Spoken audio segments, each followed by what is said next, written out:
I den her video vil jeg vise jer den her super lækre Detlef 690 RI Scandinavia.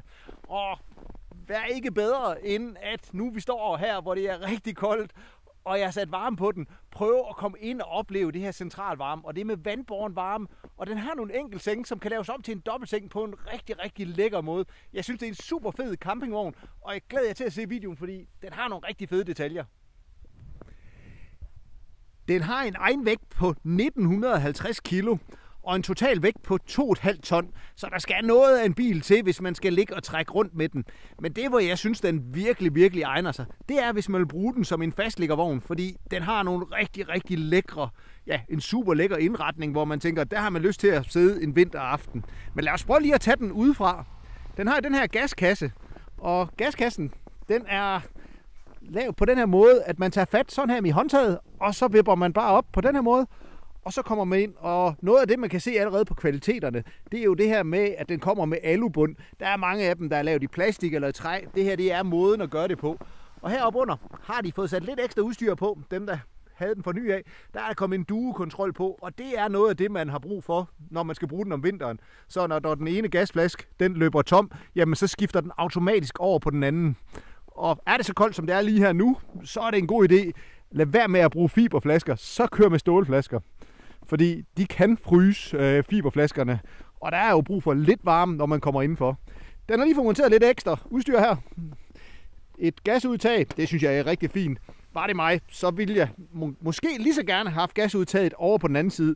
Men hvis man eksempel gerne have varme i forteltet, så er det genialt lige at kan koble dit varmeanlæg over på den her side. Så ja, det er egentlig okay. Den har fået de her Bigfoot på fra Elko. Det er sådan nogen, der gør, at den står mere stabil. Bruger man som fastliggervogn, så er det jo rart, at støttebenene ikke bare synker ned. Det kan godt være, at man har en ekstra ben på, men det er i hvert fald lækkert, og de klapper automatisk med op, hvis man skal bruge den til kørevogn. Der er sådan nogle fjeder, så den ikke ligger og klapper. Jeg synes, den har en utrolig flot bagende, når man ser den bagfra. Og hvad noget I skal lægge mærke til, nu har jeg haft varme på den, mere eller mindre hele dagen. Prøv at se op på taget. Sneen, den smelter altså ikke, og det betyder altså også, at den er ret godt isoleret. Når vi ser serviceklappen, det er noget af det, jeg mange gange synes, der er lidt ærgerligt. Det er, når de ikke laver de store serviceklapper. Det har de gjort her, den helt store serviceklap. Der er jo enkelt seng inde bagved, og om på bagsiden, der har de desværre ikke lavet en serviceklap. Der har det været fedt, at der har været klapper i begge sider. Det kan jeg godt lide. Det er dog let at komme ned under sengen, det kan I se, når vi kommer ind. Men klapper i begge sider, det vil jeg rigtig gerne have haft. Herinde i vognen, der er det bare ufattelig lækkert. Det er sådan lidt ligesom at komme ind i et rigtig lækkert hotelværelse. Det er både lyst, jeg kan helt vildt godt lide det her lystræ, og også den her pladsfornemmelse herinde, fordi der er voldsomt meget plads herinde. Noget af det, jeg lige vil vise jer til at starte med, det er rundsædegruppen. Altså prøv lige at se, hvor en rundsædegruppe, altså der er enormt meget plads. Nu har vi rykket bordet tilbage. Hvis jeg nu rykker bordet sådan der, hvor det skal stå, altså der er ingen problem med at komme ind i rundsædegruppen. Og noget af det, jeg godt kan lide, når man laver en rundsædegruppe, det er, at man ikke laver runde hjørner.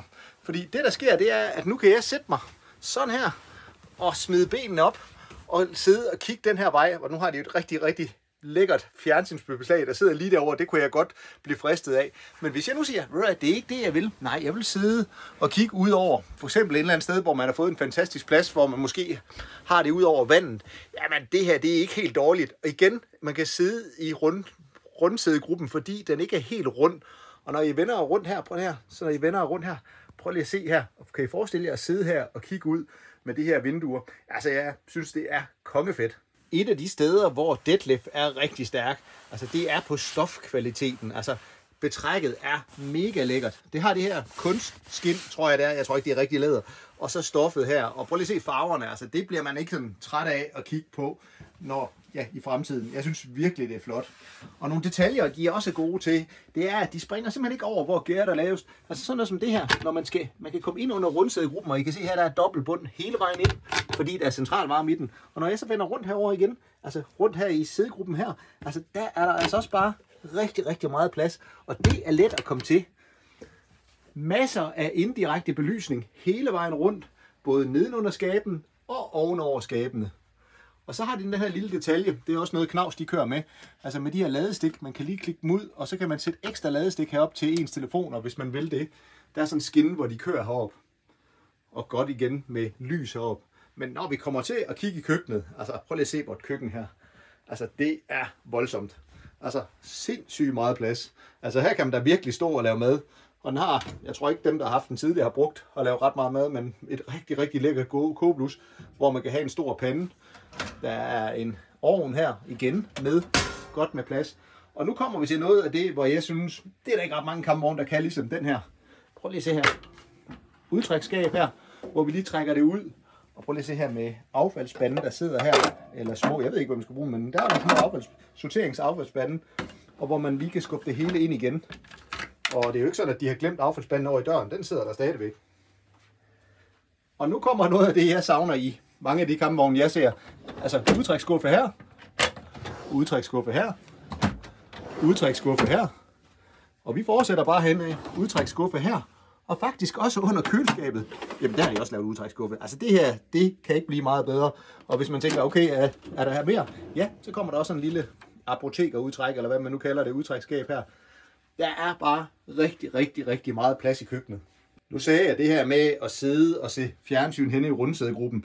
Det, der er fedt her, det er, at fjernsyn det hænger her. Og prøv at lægge mærke til, hvor et beslag her, det hænger helt plant indtil. Typisk så fylder de mere. Og når du sætter tv'et på her, så er der sådan en lille arm her, så man udløser den på den her måde, at man kan vippe tv'et ud. Og nu kan jeg ellers vippe tv'et ud på den her måde. Sådan. Og hvis man nu havde et rimelig størrelse tv, så er det altså ikke helt dårligt at sidde og se tv derhen.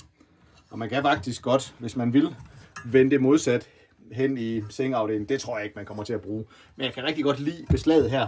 Og når man kører det ind her, så er det ligesom sådan et sted, hvor den låser hen. Så siger den lige klik sådan der, hvis man lige gør sådan. Og nu er den låst, hvis man skulle bruge den til at køre med.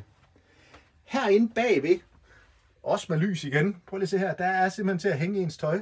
Og nedenunder, der er nogle varmekanaler, så når ens overtøj, det vil blive tørt. Det er altså også rigtig, rigtig lækkert. Lidt ekstra skabsplads her. Det er fint, det kan man ikke få nok af. Og lige hernede, der er der så ikke skabsplads, fordi det er her, vi har varmesystemet. Der sidder simpelthen alle det central varme. Og det I kan se, det er, at her kører der varme ned i gulvet. Så det er med vandbåren varme ned i gulvet også. Så det er sådan en, det er ikke en vintervogn, det er en rigtig, rigtig vintervogn. Stort klædeskab her. Og der er det der væske, der bliver sendt rundt i vognen. Og det er selvfølgelig, ja, alte frostvæske, ligesom kølervæske på en bil. Så det går ikke til. I hvert fald ikke hver 5. eller 10. år, at man skal have det udskiftet. Derover har vi sådan en Truma iNets-boks, hvor du kan styre hele varmesystemet via en app. Det havde været fedt, hvis de havde puttet et kompressorkøleskab i den her, fordi det er jo en fastlæggervogn, og kører man med de her absorberkøleskab, de køler fint, i hvert fald herhjemme, men de bruger en del mere strøm, og jeg kan også se, at det her køleskab, det er ikke blevet brugt meget, så jeg tror, igen dem, der har haft den tidligere, de har nok brugt det at have et køleskab ude i teltet i stedet for, og så måske en gang man bruger det i sommerferien, men den bruger en del mere strøm, og det havde været fedt med et kompressorkøleskab, hvis jeg skulle sige noget negativt. Badeværelset. Hvis man ønsker brugskabine, så er det ikke den her vogn, man skal have. Der er igen, jeg synes, den egner sig rigtig godt som fastlæggervogn, for det bruger man mange gange faciliteterne på pladsen. Men der er lavet sådan her, at der er varme herude igen med vandbåren varme, masser af plads på toilettet og masser af skab. Det synes jeg altså også er rigtig, rigtig fedt. Så de har ikke brugt så meget plads på det, men igen, det er ikke en, hvor de har bestemt sig for, der skal ikke være brugskabine i den her. Og prøv lige at se her, hvor en sengeafdeling. Altså, det er fuldstændig vildt. Altså, nogle kæmpe brede seng, og jeg har ikke set nogen enkelt seng, der er så brede. Og jeg synes, det er så smart, selvom vognen den er 2,5 meter bred, så lad de være med at lave en meget, meget stor gang. Det her, det er et sted, hvor man går hen, hvor man skal sove, og så får man, jeg vil næsten kalde det lidt tæt på, at man føler, at man får 2 dobbeltsenge. Og hvis man bare vil have en kæmpe dobbeltseng, så kan I se, så ligger der den her madras. Og så kan man ellers lave det her lameludtræk. Nu er det faktisk ikke her. Der kommer den. Og så kan man trække ud, og så kan vi putte madrassen ned der. Og så har vi en stor dobbeltseng. Men altså, man kan godt blive fristet af at bare gøre det på den her måde. Og prøv lige at se vores sengetæppe, det er jeg heller ikke set før. Altså, de har lavet et sengetæppe, der dækker det hele af her. Og hvis man tænker, jeg vil egentlig hellere have, for eksempel, og det jeg gør, det, hvis det var min vogn, så det jeg vil gøre, det vil jeg fjerne den her. Og så vil jeg bruge den her madras i stedet for, altså hvor jeg får det lidt ligesom man tit har i autocamperne. Og så har sengen sådan her. Prøv lige at se. Og så får du stadigvæk, du kan gå ind imellem sengene her, og jeg kan komme til skabene og åbne dem hele vejen rundt, uden at skal kravle op på den her måde. Og så har jeg det tæt på en dobbeltseng. Og når man så siger, nu vil jeg udvide det til en dobbeltseng, så kan man lige sætte den sidste brik i, og så har man det hele. Det her, det synes jeg er mega genialt. Og igen, den her skinne, hvor man har ladestik i, det synes jeg er rigtig fint. Masser af lys. Men det fedeste, det er jo, prøv lige at kigge igennem vognen. Altså, den er bare så lækker. Masser af luft og masser af plads. Stor taglue hen over sidegruppen. Der er der rigtig mange, der gør det midt i vognen. Jeg synes egentlig, det er fedt at have det hen i sidegruppen. Det er jo derhen, man opholder sig. Og så er der ellers de her pænt store nogen, både her midt i vognen, og der er også en hen i enden af vognen. Men jeg synes virkelig, virkelig, den er lækker. Indgangsdøren, den er ekstra bred. Jeg kan ikke huske, hvor meget vi kommer op i, om det er 80 cm eller noget. Den er i hvert fald noget bredere, end hvad standard er. Og der er lavet det her mørklæggende, altså vinduet går hele vejen ned igen, så når man sidder i sidegruppen, så kan man også kigge ud her. Og der kan man lige lukke af på den her måde. Jeg sagde, der var en lille affaldsspand, der er der også her. Den kunne måske godt have været lidt større. Et rigtig godt håndtag, når man skal lukke den. Og det er noget af det, man kan høre forskellen på mange vogne, det er, når man lukker dem her. Man skal ikke smække dem. Det man gør, man lukker den bare lige så stille. Nu tror jeg faktisk, jeg har gjort det for hårdt. Myggenet dør, hvis man har kørt. Ja, myggenet dør på. Er selvfølgelig også standard. Prøv igen at se, hvor enkelt de har lavet det her. Altså alle displayet heroppe, hvor man styrer varmen, den sidder her. Og så styrer systemet til vognen, altså med vand og hvor meget strøm der er på batteriet. Der er noget ladesystem i den, hvis man vil bruge den som kørevogn. Men jeg synes lige, I skulle se den her fine vogn, og jeg er i hvert fald begejstret. Jeg synes, det er virkelig, virkelig lækker vogn, og både i kvaliteten og indretningen, altså der er ikke så meget at komme efter der.